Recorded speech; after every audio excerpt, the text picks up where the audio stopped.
এখন আমি রান্না করছি কি বলেন দেখি। এখন আমি রান্না করছি গরুর মাংস। তো এই তো গরুর মাংসটা সব কিছু দিয়ে কষানো হচ্ছে। আমি এটার মধ্যে আজকে কি দিব জানেন? এটার মধ্যে দিব আজকে সরিষার তেল। তো আমার খুব ভালো লাগে সরিষার তেল দিয়ে গরুর মাংস রান্না। তো এটা সব কিছু দিয়ে কষানো হচ্ছে।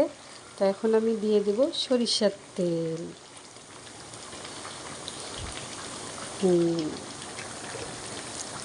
সরিষার তেল দিয়ে গরুর মাংসের মজাই আলাদা। এখানে সব কিছু দিয়ে কষানো হচ্ছে, মাঝে দিয়ে দিলাম সরিষার তেল। যদিও বা ভিডিওর মধ্যে কালারটা বোঝা যাচ্ছে না, কিন্তু এখন আমি মাংসটা খুব ভালো করে কষিয়ে নিচ্ছি।